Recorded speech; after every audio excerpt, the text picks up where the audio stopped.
you, sir. Thank you, sir. Thank you, sir.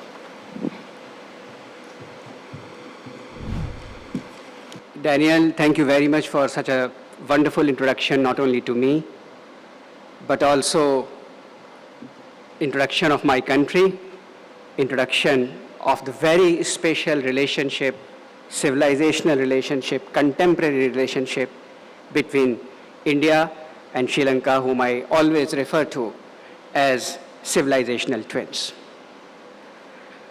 Honorable, most respected Mr. Maharaja, dear friend Shashi, the Chairman and Managing Director of CMG, the CEO, other members of the board, directors, the entire family of CMG Group, Vanakkam, Ayubovan, Namaskar, very good evening to all of you. I should add the words of greetings addressed towards my distinguished colleagues from the diplomatic corps. I see in the front row my great friend, the Russian ambassador, the High Commissioner of Bangladesh, and I think the Deputy Chief of Mission of Japan. I think I must be missing a few, but nevertheless, greetings to all of you, ladies and gentlemen. I think after what Daniel has introduced, there is really not much left for me to speak. But I should begin, first of all, at least to try, for the reasons I will come to. But before I go there, let me compliment CMG on hosting today's event, this evening, this beautiful evening, and also thank all of you and thank CMG for making me part of this family today. This event, as has been mentioned, is especially significant because it is happening after a gap of 4 years, after this group, this country, all of us, lost the late chairman, Rajendra Rajamahendran. I would join the speakers before me who have paid tribute to him. I would join them in paying respect to his memory and appreciating his contribution to this nation, to his society, to the people, and also to fostering relationship of Sri Lanka with many others beyond Sri Lanka. As an example, I will mention, ladies and gentlemen, on the day of his demise, the Indian cricket team was in Sri Lanka and the two cricket teams were to play a match. Before the beginning of the match, they held a minute of silence to pay tribute to his memory.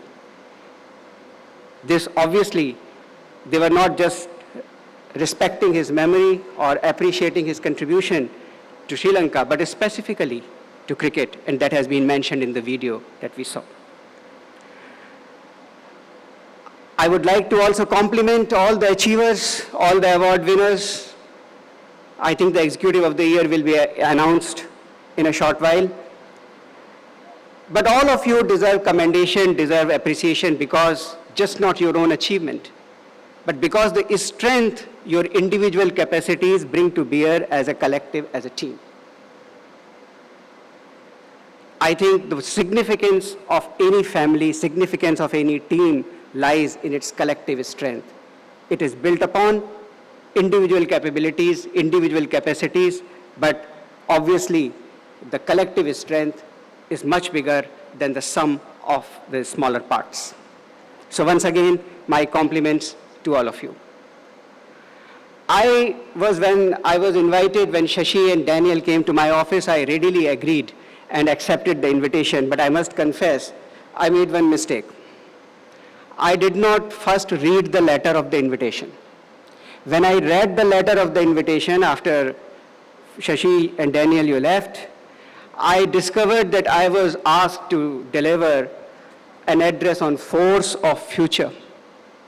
You have seen an absolutely dazzling performance. You have seen this phrase at least 4 times spoken in various videos about the past, the achievements, about the future. So but that's today. But when I read force of future, I thought, I remember this phrase. A particular defense secretary of United States used it in around 2015.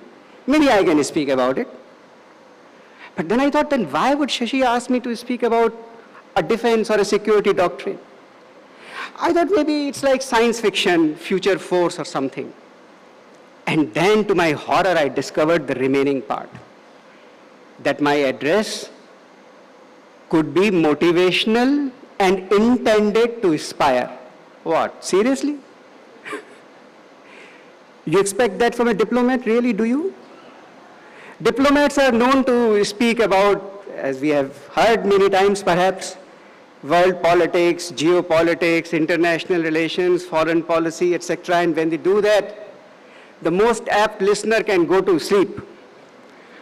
I know out of politeness and kindness towards me, you won't fall asleep if I start speaking on that. But I'm sure that after a few minutes, the phones will come out of pockets or bags and you will start looking for WhatsApp messages. Perhaps watching on Netflix the serial The Diplomat is more interesting than listening to a speech on a drab speech by a diplomat like me. So I thought, what should I speak? There are two parts here, future and force. It's very difficult to conjure future. Nostradamus' prophecies we know about what George Orwell wrote in 1949, the novel 1984, about a dystopian type of a social system where a big brother is watching every move, is listening to everything, some sort of a tyrannical setup. Sounds familiar. Today, who is doing that? Artificial intelligence. But that was written in a different context. The other problem is that the pace of change is so fast that it's very difficult to see what will come. 20 years ago, not many of us knew about mobiles. Certainly none of us knew about artificial intelligence. Certainly the type of technology we see here in this magnificent studio, the dazzling performance we saw, none of that could have been even imagined. And the second part here is the force. What makes future? We are not talking about the geological forces which have shaped continents or earth or weather or climate. We are not talking about the tectonic shifts or continental drifts which have brought India and Sri Lanka together from what was once upon a time a combined land mass of Gondwana land, combining Australia, much of Asia and Africa. We are not talking about forces like physical forces as we understand the gravitational force, the electromagnetic force, the nuclear force. We are talking force as a factor of change. And when we talk about that, ladies and gentlemen, I would say that we don't need to conjure future. We don't need to second guess the future because we can shape it. We can shape it by the forces that we can command. And what are these forces? These forces, apparently, visibly, are in the form of technology. Beginning from the humble wheel or the control over fire, to Paleolithic stone tools, tools of wood, then metal extraction, and now to the age of semiconductors and beyond, technology has made so much possible. But what lies at the bottom of even technology? That is the power of thought. That is the power of ideas. If force is the factor for change, then idea is the fundamental force of change in human systems. Democracy is an idea, capitalism is an idea, social welfare is an idea, protecting diversity, inclusivity is an idea. So everything that we see, social values, cultural tradition, civilization, language, everything owes itself to some sort of thought or idea.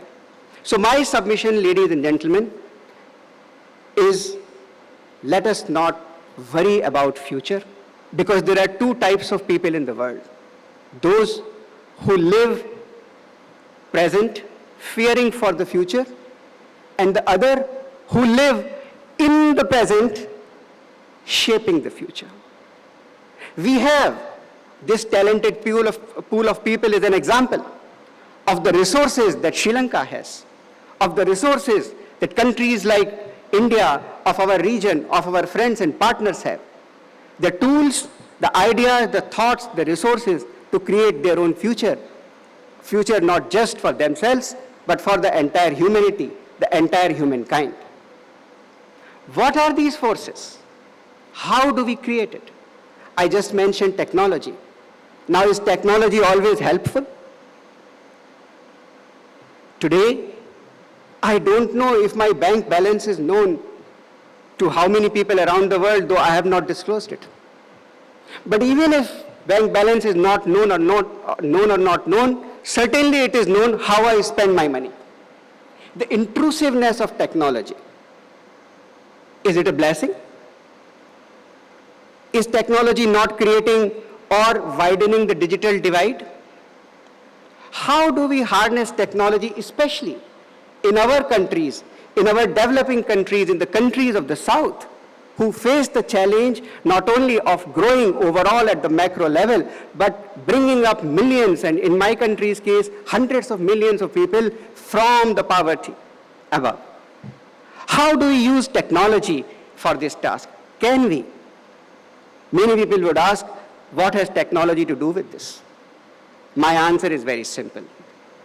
My answer, ladies and gentlemen, excellencies, is from the experience of India. And I will give you a few examples of how technology in India is being used in conjunction with people-centric policy to digitize, to democratize, and to develop. Perhaps many of you know the combination of the unique digital identity, what we call in India Aadhaar, the mobile number and the bank account. This combination has resulted in transparency in public transactions. At the press of a click, millions and billions of rupees can be transferred directly to the accounts of the beneficiaries, removing middlemen and also with full transparency. My own income tax, when I file in India, or if there is a question or an appeal, the process is completely faceless. Even if I want to know who is at the other end, there is no way I can. Technology. In India, when in 2014, Prime Minister Modi's government began the Digital India mission, India was ranked 122nd, 122nd in the world. No marks for guessing where India is today in terms of per capita use of data. It is number one. But it is just not this statistic that I want to tell you.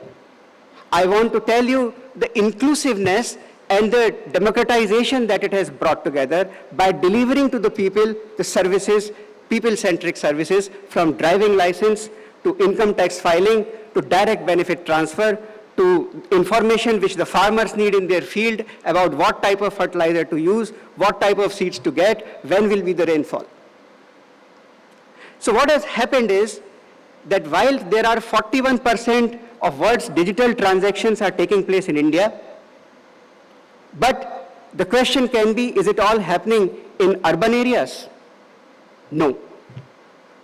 The answer is, out of every 3 new internet connections in India, 2 new connections are in the rural areas.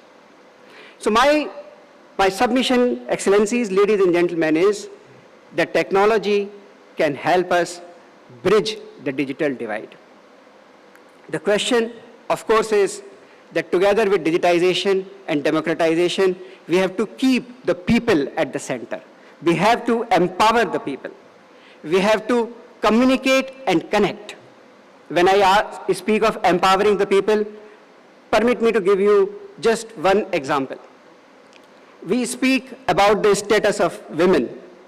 And I would like to tell you that in India, a special scheme actually gave loans, direct loans for entrepreneurs, women entrepreneurs, 270 million of those loans. So when we speak about people in democracies, we speak about special efforts for vulnerable section. And this is what is transforming India today.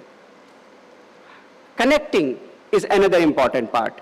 Daniel has spoken very warmly, very lucidly about the relations between India and Sri Lanka. But I will just mention to you how better connectivity can bring us even together, can bring the people of the two countries even closer together. And I am speaking not only of more flights or ferries or cruise services even, and speaking of that today, 16th June, is a very remarkable day because for the first time, an international cruise starting from Chennai has ended up in Jaffna, and the Jaffna passenger terminal was declared open today by the Honorable Minister of Civil Aviation, Ports and Shipping of Sri Lanka. But I am not speaking of just merely physical connectivity. I am speaking, Excellencies, ladies and gentlemen, of the connectivity of ideas. Our relations in the educational sphere, the gift of Buddhism was mentioned. How did it continue from generation to generation? From teacher to student, from guru to shishya, from master to disciple. And where did these interactions take place? In our respective countries, but also between our countries. So our interaction in higher education, our interaction to create more synergies in the area of energy and power and transshipment of goods, leveraging the geographical position and advantage of Sri Lanka for the benefit of the people of Sri Lanka, but also closer connection between India and Sri Lanka is something which will benefit the people of both the countries. There are other 2 points. When we look at using technology, what do?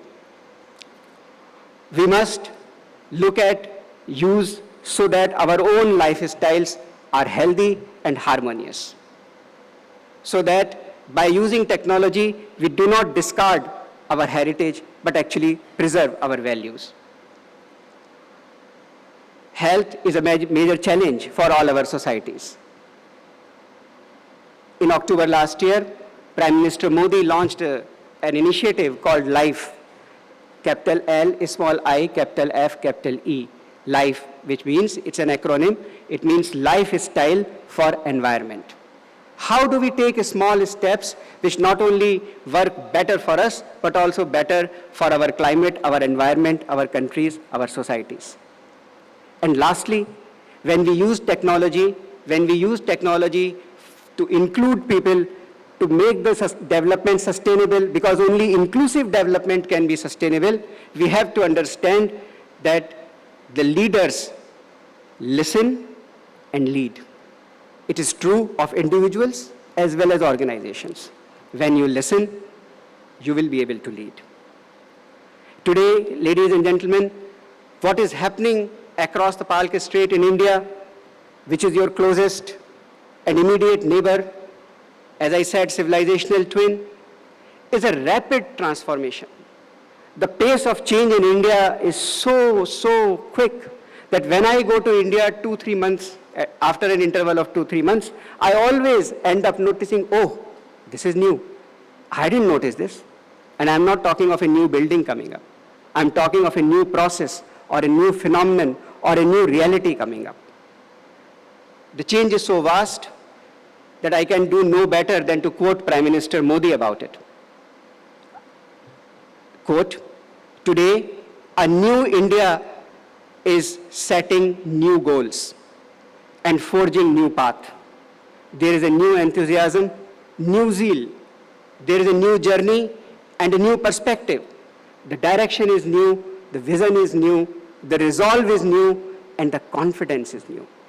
Ladies and gentlemen, it is the confident India, it is a creative India, it is an India which respects continuity, but which is not afraid of change.